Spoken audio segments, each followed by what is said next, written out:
साथ हैं इस वक्त लिबरल पार्टी के राष्ट्रीय अध्यक्ष मोहम्मद सिराज साहिल साहब। अजगर भूमि के लिए इनसे हम खास बातचीत की, मैं सैयद कासिम ने। सर साहब, आज जो देश के हालात हैं, 2022 के चुनाव भी बिल्कुल नज़दीक हैं, आपकी पार्टी का इस चुनाव के प्रति विपक्ष की एकता पे जोर रहेगा या आपकी पार्टी अकेले इस चुनाव मैदान जाएगी? मेरा ये मानना है कि जो भी विधानसभा के 5 राज्यों में चुनाव हो रहे हैं, उत्तर प्रदेश, उत्तराखंड, पंजाब, मणिपुर और गोवा, यहाँ जो है मतदाताओं को उस प्रतिनिधि को चुनना चाहिए जो वास्तव में जन प्रतिनिधित्व कानून की जो मूल भावना है उसके हिसाब से जो है उनका ईमानदारी से प्रतिनिधित्व करे।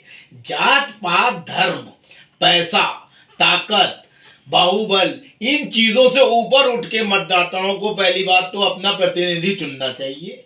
जो लोग तालमेल करते हैं, मौका परस्ती दिखाते हैं, चुनाव के वक्त दल बदल करते हैं, या जो बड़े दल हैं वो छोटे दलों को लालच देके या डरा धमका के ईडी सीबीआई की धमकी देकर उनको अपने पाले में लाते हैं, उन लोगों को सबक सिखाने का काम भी मतदाताओं को करना चाहिए। और ऐसे किसी भी विधायक के चुनाव में जो लोग लड़ रहे हैं नहीं जिताना चाहिए जो व्यक्ति ईमानदारी से जनप्रतिनिधित्व कानून की भावनाओं का क्रियान्वयन करने में अक्षम हो।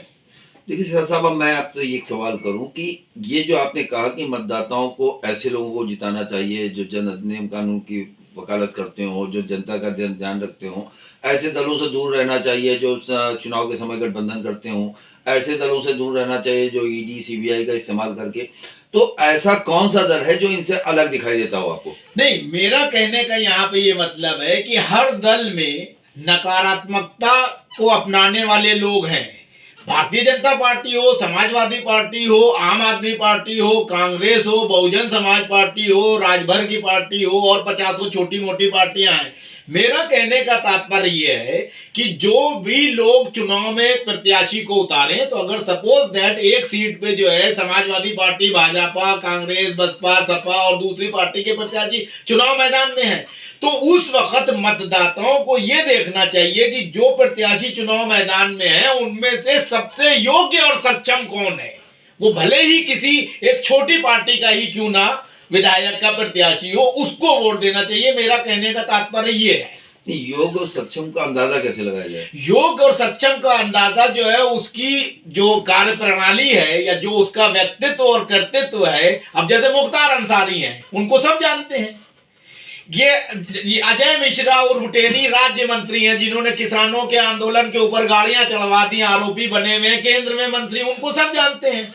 राजा भैया हैं, उनको सब जानते हैं। अतीक अहमद है, उनको सब जानते हैं। असदुद्दीन ओवैसी है, उनको सब जानते हैं। अखिलेश यादव है, उनको सब जानते हैं। अब अगर अखिलेश यादव और जयंत में देखा जाए कि कौन प्रतिनिधि बनने के लायक है, तो मैं एक पत्रकार और एक नेता होने के नाते कहेंगे कि जयंत का भविष्य उनसे अच्छा होना चाहिए, क्योंकि जयंत खुद काबिल है, शरीफ है, सांप्रदायिकता की बात नहीं करता है, दंगे लड़ाई की बात नहीं करता है, विकास की बात करता है। अखिलेश तो जो है अपने बाप की खेती को काट रहे हैं। पहली बार मुख्यमंत्री के लिए मुलायम सिंह आगे थे, जीत के उन्होंने अपने बेटे को मुख्यमंत्री बना दिया। तो ये तो एक तरह से जनादेश का भी उल्लंघन किया मुलायम सिंह यादव ने।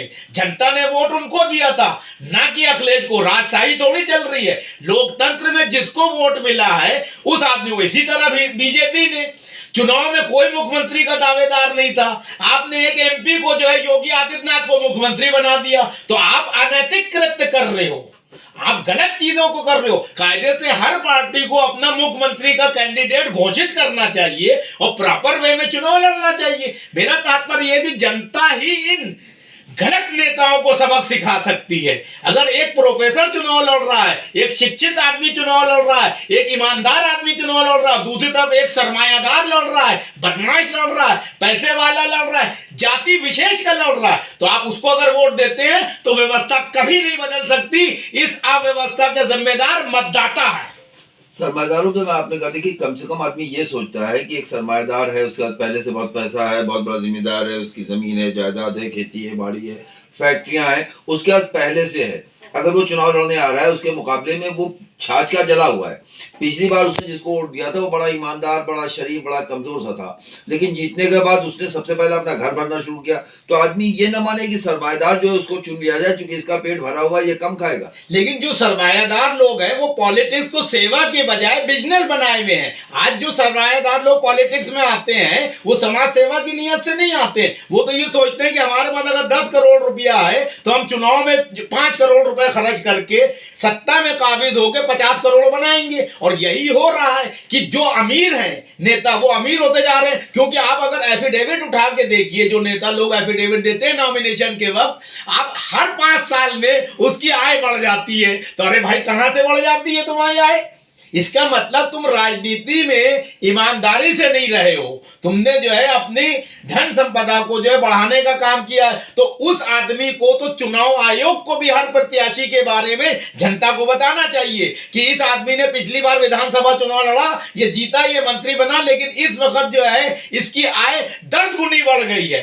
तो जनता जनार्दन को जो है जागरूक बनना पड़ेगा और इन नेताओं को सबक सिखाना होगा। नहीं जी, मैं आपसे सहमत हूँ, लेकिन मैं ये पूछना चाहता हूँ कि फिर वो कौन सा दल, कौन सा व्यक्ति, कौन सी पार्टी, कौन सा ऐसा संगठन है जिसमें इस तरह के लोगों की बहुतायत नहीं है? तो ये जनता किसके साथ जाए? मेरा सिर्फ सिंपल सा कहने का मतलब यह है कि सभी पार्टियों में अच्छे बुरे हर तरह के लोग हैं। जिस जगह पे, जिस विधानसभा में जो कैंडिडेट मैदान में उतरे हैं विभिन्न पार्टियों के, उनमें जो सबसे ज्यादा ईमानदार हो उस व्यक्ति को जो है जनता को वोट देना चाहिए। वो चाहे धन संपदा के मामले में किसी दूसरे प्रत्याशी से कमजोर ही क्यों ना हो। तो 2014 के बाद तो ये देखा गया कि इस तरह के उम्मीदवार जो थे, जो विजयी होके आए, उनको सबसे पहले खरीदा गया बहुमत सिद्ध करने में। हाँ, तो इसके लिए जो बहुमत सिद्ध करने के लिए खरीदने की जो प्रक्रिया है, उसके लिए मेरा एक सुझाव और है राजनेताओं को और चुनाव आयोग को और सुप्रीम कोर्ट और बड़े बड़े जो विद्वान लोग देश चला रहे हैं उनके लिए, कि हम मुख्यमंत्री कैंडिडेट पहले घोषित करें हर दल या गठबंधन, और उसके बाद ये बाध्यता हो जाए संविधान में, चुनाव प्रक्रिया में, कि सरकार 5 साल जरूर चलेगी। अब किसी को बहुमत नहीं मिला अगर, तो जिस पार्टी को सबसे ज्यादा सीटें मिली हैं उस पार्टी का तो मुख्यमंत्री बने। कॉमन मिनिमम प्रोग्राम बना के भी तो कहते हैं कि इस दल को मोदी जी ने शामिल किया अपनी पार्टी में, तो इसके एक राज्य मंत्री बनेगा, एक कैबिनेट मंत्री बनेगा अगर उसके 6 सांसद हैं। कैलकुलेशन निकालते हैं तो कैलकुलेशन ईमानदारी से जनता के बीच में पहले निकाल लो कि अगर योगी आदित्यनाथ मुख्यमंत्री पद के दावेदार हैं और अखिलेश मुख्यमंत्री पद के दावेदार हैं, मायावती मुख्यमंत्री पद के दावेदार हैं, प्रियंका या कांग्रेस से कोई मुख्यमंत्री पद का दावेदार है, 4 है मुख्यमंत्री पद के दावेदार, ये चारों के दल और गठबंधन है, ये लोग चुनाव लड़े, जिसको ज्यादा सीटें मिले उसका तो बनेगा मुख्यमंत्री। गणित तो हर चीज की बन सकती है, जिसको उससे कम बने उसका बनेगा डिप्टी सीएम, उसको कम मिलेंगे तो वो नीचे कैबिनेट मंत्री उनके मिलेंगे, और सरकार हर हाल में 5 साल चलेगी। खरीद फरोख्त की जो बात आपने कही वो उस पर विराम लग जाएगा, सरकार तो बनना ही है। खरीद फरोख्त तब होती है जब किसी को सरकार बनाने में पूर्ण बहुमत नहीं मिलता है, तो लोगों को दल को तोड़ते हैं, विधायक तोड़ते हैं। ये दल बदल कानून ही गलत है मेरे हिसाब से। दल बदले कोई आदमी तो उसको दल बदलना चाहिए तो कंडीशनल होना चाहिए। कोई ईमानदार आदमी निर्दलीय जीत गया, उसको अगर कोई पार्टी सरकार बनाने में मदद लेती है तो उसका चरित्र, उसका व्यक्तित्व और कर्तव्य 5 साल का देखा जाएगा कि वो उसमें गया सरकार में मदद करने में, तो उसने जनता के लिए क्या किया। अगर उसने जनता के लिए किया तो अगली बार वो चुनाव जीतने का हकदार है, और अपने लिए किया तो वो हारने के लिए हकदार है। सरकार अस्थिर नहीं होगी। सिरा साहब, आपकी लिबरल पार्टी इसके लिए क्या कर रही है? मेरी लिबरल पार्टी का तो ये मानना है, हमारी पार्टी तो इतनी बोल्ड है और क्लियर कंसेप्ट है एकदम। हम कहते हैं कि हमने जो है लखनऊ मध्य से अपना प्रत्याशी उतारा, और ये चैलेंज के साथ मैं प्रचार करता हूं कि लखनऊ मध्य में जितनी पार्टियों के प्रत्याशी मैदान में हैं उनसे मेरे प्रत्याशी की तुलना कीजिए, उसकी काबिलियत। भाई विधायक कौन बनना चाहिए? जो बढ़िया संविधान के अनुरूप कानून बनाए, जनहित के लिए काम करे। माफिया को तो जरूरी नहीं है, पैसे वाला तो जरूरी नहीं है, योग्य व्यक्ति। लाल बहादुर शास्त्री जी योग्य थे ना, तो योग्य आदमी को इतिहास में दर्ज होता है। उठाई गिरोह को तो जो है आप सत्ता हासिल करने के लिए आप बदमाशों को, उठाईगिरों को, पैसे वालों को विधायक और एमपी बना सकते हो, लेकिन उनका तो तुम इस्तेमाल ही करोगे। तो जो योग्य आदमी होगा उसका आप इस्तेमाल नहीं कर सकते। तो मेरा तो ये कहना है कि अगर मेरी पार्टी का प्रत्याशी किसी भी प्रत्याशी से 19 है तो हमें एक वोट भी ना दो, चैलेंज है हमारा, हमें एक वोट नहीं चाहिए। दूसरा भाई जो है, चाहे बीजेपी का है, चाहे आम आदमी का है, चाहे कांग्रेस का है, चाहे सपा का है, चाहे बसपा का है, चाहे सुहेल देव पार्टी का है, चाहे AIM का है, चाहे कौमी तंजीम का है, चाहे किसी छोटी बड़ी पार्टी का, आप उसको वोट दे दो। जिस दिन राजनीतिक दल इस कसौटी पे चुनाव लड़ेंगे, लोकतंत्र मजबूत हो जाएगा कि खुद से नेता ये तय करे कि मेरा प्रत्याशी ईमानदार है कि नहीं, तब ओढ़ मच जाएगी। अभी ओढ़ मचती है कि हमारे पास मुख्तार अंसारी है तो हमारे पास अतीक है, तो बीजेपी कहती है हमारे पास राजेश मिश्रा उर्फ टेनी है जो चढ़ा देते हैं गाड़ियां किसानों के ऊपर। मतलब बदमाशी में कंपटीशन हो रहा है, पैसे में कंपटीशन हो रहा है कि मेरे साथ टाटा है तो मेरे साथ अडानी है तो मेरे साथ बिरला है। इसकी जगह अगर ये हो जाए कि मेरे पास लाल बहादुर शास्त्री जैसे व्यक्तित्व वाला आदमी है, अब्दुल कलाम जैसे व्यक्तित्व वाला आदमी है, तो ऐसा आदमी लेके आओ चुनाव मैदान में और चुनाव जीतो। जिस दिन ये व्यवस्था लागू होगी लोकतंत्र मजबूत होगा। ये जो नए 18 से 21 साल के मतदाता बन रहे हैं जी, इसमें से 60% लोगों को यही नहीं मालूम है कि शास्त्री जी थे कौन। तो इसमें भी ये जो नए मतदाता आपके देश में आ रहे हैं जी, ये इन मतदाताओं की संख्या 20% से ऊपर है। इन 20% मतदाताओं को यही नहीं मालूम है कि हमारे साथ क्या हुआ, हमको आज़ादी कैसे मिली, आज़ादी इसके मतलब क्या है। तो अगर आप उन बातों को ले जाना चाहते हैं तो आपको तो फिर से स्कूल खोलना पड़ेगा, एक तरह से पूरा ले जाना पड़ेगा, इनको आपको सिखाना पड़ेगा संविधान, शिक्षा और शिक्षित करने में आपका समझ आएगा। आपकी इस बात का ये जवाब है कि आज डिजिटल युग में एक क्लिक पे सब कुछ है। जब हम OTT पे कौन सी फिल्म जो है वल्गर है, कौन से में लव स्टोरी है, कौन से में ज्यादा क्राइम स्टोरी है, कौन सी रहस्यमय फिल्म है, उसको ट्रेस करके देख लेते हैं। आज हम जो है OTT पे और YouTube पे और Google पे सारी इंफॉर्मेशन लेते हैं। तो ये हमें पढ़ाने की जरूरत नहीं है, युवा बहुत इंटेलिजेंट है, उन तक सिर्फ मैसेज पहुंचाने की जरूरत है और ये काम तो इलेक्शन कमीशन कर सकता है। 403 विधानसभा सीट है, 403 विधानसभा सीटों का पूरा नक्शा जो है व्हाट्सएप पे लोगों के भेज दे इलेक्शन कमीशन। अभी तो भेजता है कि वोटर बनिए, विकलांग लोग वोटर बनिए, फॉर्म 7 भरिए, जो मर गए उनके नाम हटा दीजिए, नया नाम जोड़ने के लिए फॉर्म 6 भरिए। कहते हैं ना 3 जेंडर वाले भी वोटर बने, जागरूकता कर रहे हैं ना, पूरे दिल्ली में बसें पोर्ट दी है ना। वो चीज अगर डिजिटल लड़के लड़कियां, जिन युवाओं की बात आप कर रहे हो, उनको भेजा जाता है कि आपके क्षेत्र में दिल्ली की ये 7 लोकसभा में, 70 विधानसभा में ये 10 लोग चुनाव लड़ रहे हैं, इसका इतना क्रिमिनल रिकॉर्ड, इसकी इतनी एसेट, इसकी ये इतना पढ़ा, ये पूरी चीजें अगर व्हाट्सएप पे उनको भेजी जाए और ये कहा जाए कि आप इसको देखो, आपका हक है, आपका अधिकार है अच्छे आदमी को चुनना या किसी को जो आपको अच्छा लगे उसको चुनना, ये तो विशेष अधिकार है मतदाता का। किसी को कोई पैसे वाला आदमी पसंद है तो भाई वो उसकी मर्जी है, लोकतंत्र में यही तो ताकत है। लेकिन अगर ईमानदारी से हम चीजों को पहुंचा देंगे मतदाता तक तो मतदाता धीरे धीरे जागरूक होगा और जागरूक होने के बाद वो अच्छे लोगों को चुनेगा। भारत में आदिकाल से व्यक्ति पूजा का तरीका रहा है, यहाँ व्यक्ति पूजा की गई जी। पहले भगवानों के रूप में व्यक्ति पूजा हुई है, वो व्यक्तित्व थे, व्यक्ति नहीं थे। ये ईश्वर, ये भगवान, ये पैगंबर सेंसिटिव होता है भारतीय इन मामलों में किसी भी व्यक्ति विशेष के लिए। उसके बाद जब देश की आज़ादी की लड़ाई लगी तब भी व्यक्ति पूजा हुई। ये नेहरू थे, ये गांधी थे और ये जिन्ना थे, ये मौलाना जौहर थे, ये मौलाना आज़ाद थे, तब भी व्यक्ति पूजा हुई। उसके बाद आने के बाद जब सरकारें बनना शुरू हुई तो नेहरू से व्यक्ति पूजा शुरू हुई और आज व्यक्ति पूजा इतनी ऊपर आ गई है कि अब मोदी की पूजा होती है, अब योगी की पूजा होती है, अब राज्यों के मुख्यमंत्री पूजे जाते हैं, अब ममता की भी पूजा होती है, क्योंकि उनके मन में उनके प्रति जो लगाव होता है।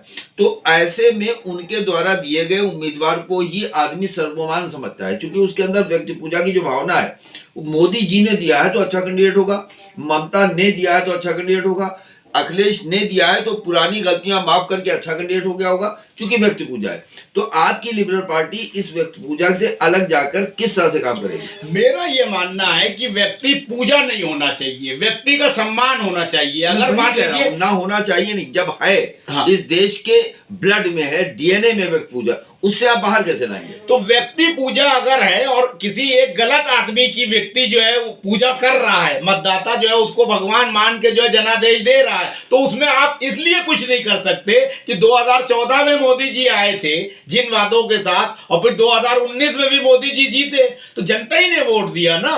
तो ऐसा नहीं है कि यहाँ व्यक्तियों की पूजा अलग अलग हो गई। कुछ लोग जो है मोदी जी के भक्त हैं, उनकी पूजा कर रहे हैं, कुछ कांग्रेस के भक्त हैं, उनकी पूजा कर रहे हैं। कांग्रेस के नकारापन की वजह से क्षेत्रीय नेता जो है उभर गए, जैसे आपने नाम लिया अखिलेश हो गए, ममता हो गए, जगन मोहन रेड्डी हो गए, 50 लोग हैं जो क्षेत्रीय तौर पे उभर गए। लेकिन मेरा फिर वहीं पे कहना यह है कि आप व्यक्ति की जो है पूजा उसके कर्तृत्व से करो, उसके नाम और धर्म से ना करो। क्योंकि अगर आप कर्तृत्व के हिसाब से करोगे तो एनालिसिस करके आप वोट दोगे, उसको उस हिसाब से तय करोगे आप। अगर आप सिर्फ एक उसमें भावनाओं में बह जाते हो कि कांग्रेस ने देश को आजाद कराया, अरे कांग्रेस ने देश को आजाद कराया, राहुल ने देश के लिए क्या किया ये देखना चाहिए। मोदी जी जो है हिंदुत्व की बात करते हैं, लेकिन हमारे देश के 70-75% हिंदू भाइयों के लिए उन्होंने क्या किया 7.5 साल में, मतदाता को यह सोचना होगा, मेरा यह मानना है, और उस हिसाब से वोट देना होगा। अब अगर ऐसे ही व्यक्ति की पूजा ही करते रहेंगे तो वो स्थिति भी खतरनाक है लोकतंत्र के लिए, कि जब व्यक्ति नहीं रहेगा तो वो इतना बड़ा गैप आ जाता है उसमें कि अब जैसे मोदी जी जो है उनका महिमा मंडन है, उनको लोग पसंद कर रहे हैं, उनके अनुयायी हैं या जो उनके प्रशंसक हैं, उनके चाहने वाले हैं। लेकिन अगर मान लीजिए भगवान ना करे सबको ऊपर जाना है, कोई अमृत पी के नहीं आया, मोदी जी जब नहीं रहेंगे तो व्यक्ति जब नहीं रहेगा, इसलिए व्यक्ति की पूजा के बजाय संस्थान की पूजा होना चाहिए, कार्य की पूजा होना चाहिए, व्यवस्था की पूजा होना चाहिए। मेरा कहने का ये मतलब इन 5 राज्यों में जो चुनाव होंगे जी, उनमें लिबरल पार्टी किन राज्यों में चुनाव लड़ रही है? लिबरल पार्टी ऑफ इंडिया को जो है कई जगह से जो है लोग चुनाव लड़ने के लिए इच्छुकता दिखा रहे हैं और टिकट मांग रहे हैं। लेकिन फिर वही मेरा कहने का है कि जब जिन जगहों पे हमें अच्छे कैंडिडेट मिलेंगे, जो बात का हम जो बखान करते हैं, जिसको हम कॉन्फिडेंस से कहते हैं, तभी हम चुनाव मैदान में उतरेंगे। नहीं तो हम उस व्यक्ति का समर्थन कर देंगे कि जो व्यक्ति हमें सही लगेगा। ऐसा भी हो सकता है कि गाजियाबाद सीट पे बीजेपी कोई ऐसा कैंडिडेट दे दे जिसका व्यक्तित्व मेरी विचारधारा से मिलता हो, तो मैं कहूंगा बीजेपी को वोट दे दे जनता। और समाजवादी पार्टी देती है नोएडा से किसी ऐसे आदमी को जो बीजेपी के और कांग्रेस के और बसपा के कैंडिडेट पे भारी, तो मैं कहूंगा उसको दे दीजिए। आप मेरी बात की गहराई को समझिए। मैं हर उस जगह पे उस कैंडिडेट का समर्थन करूंगा जो कैंडिडेट हम उस पैरामीटर पे जो है देखना चाहते हैं, जिस पैरामीटर पे हम कैंडिडेट देना चाहते हैं। तो हम कैंडिडेट नहीं लड़ाएंगे, हम उस पार्टी को जो है जिताने का काम करेंगे। मेरा कहने का मतलब है कि प्रतिनिधि ऐसा जाना चाहिए जो विधानसभा की शोभा बढ़ाए, ना कि जेल की शोभा बढ़ाए, कि विधायक तो बन जाए और मुख्तार अंसारी की तरह जो है हमेशा जेल में ही उसका टाइम बीते। ये थी हमारी लिबरल पार्टी के राष्ट्रीय अध्यक्ष सिराज साहिल से बातचीत। सिराज साहिल के साथ हमारी शुभकामनाएं हैं। शुक्रिया।